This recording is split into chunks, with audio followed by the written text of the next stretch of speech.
देखिए, जब से राहुल गांधी अमेरिका गए अपने संवादों को लेकर नए नए विवाद खड़े कर रहे हैं। कभी बीजेपी पर निशाना साधते हैं तो कभी आरएसएस पर हमलावर हो जाते हैं, लेकिन उन्होंने सिखों को लेकर भी एक ऐसा बयान दे दिया है जिसे लेकर अब सियासत गर्म हो गई।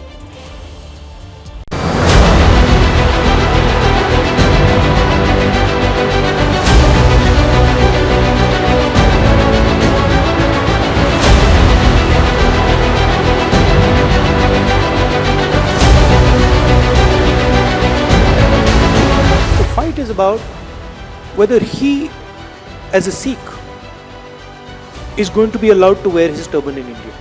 मैं आपको बताता हूं 1984 में a pogrom was carried out against the Sikh community. 3,000 innocent people were killed. तो कांग्रेस पार्टी सिखों का कत्लेआम किया और वो आज पाठ पढ़ाने चले। राहुल गांधी के आरएसएस पर दिए बयान पर विरोध थम भी नहीं रहा था कि राहुल ने वर्जीनिया में सिखों पर नया बयान देकर देश की सियासत में नया तूफान खड़ा कर दिया।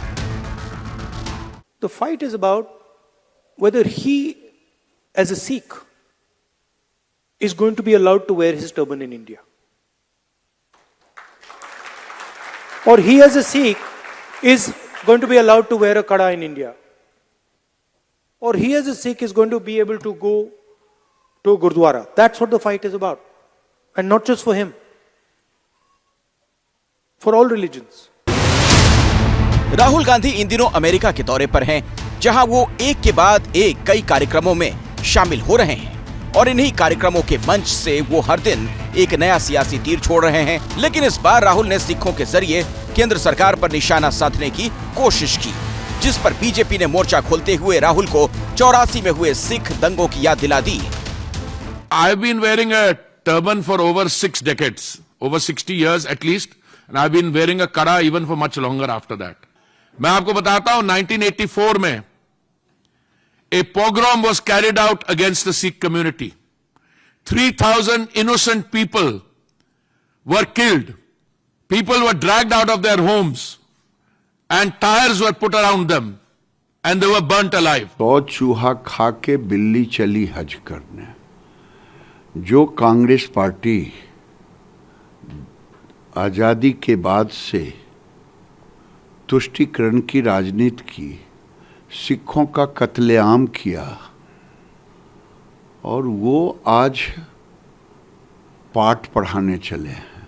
राहुल गांधी इस तरह की बातें करें, सत्ता हासिल करने के लिए कम्युनिटी को बदनाम करें, एक कम्युनिटी को डिमीन करें, एक कम्युनिटी के खिलाफ नफरत फैलाएं, उस कम्युनिटी जिसके लिए उन्होंने उनके और उनके परिवार और उनकी पार्टी ने खुद 1984 में एक कत्लेआम की कोशिश की हो, इस तरह से दस्तार हटाने की, ककार हटाने की कोशिश की हो, तो ये जो राहुल गांधी कर रहे हैं, मैं इसकी कड़े शब्दों में निंदा करता हूं। देश को बांटने का, नफरत फैलाने का काम कर रहे हैं सत्ता हासिल करने के लिए। लेकिन कांग्रेस ये कहते हुए राहुल गांधी के बयान का समर्थन कर रही है, जो पार्टी हिजाब के खिलाफ आंदोलन चला सकती है वो कुछ भी कर सकती है। प्रधानमंत्री के पद पर बैठे हुए व्यक्ति लोगों को कपड़ों से पहचानने की बात करते हैं। हिजाब के खिलाफ आपकी पार्टी आंदोलन चलाती है।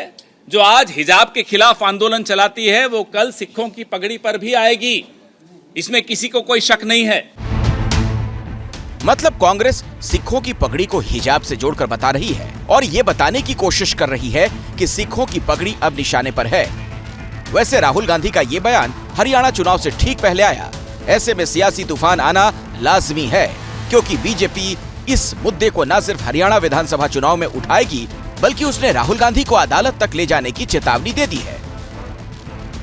जैसे ही घड़ी का काटा दोपहर 2:30 पे आए, बबीता जी का दिल सास बहू साजिश के लिए मचल जाए।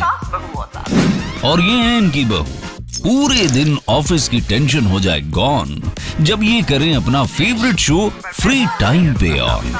इनकी तरह आप भी देखें अपना फेवरेट शो अपने टाइम पर और डाउनलोड कीजिए एबीपी लाइव ऐप अपने स्मार्ट टीवी पर।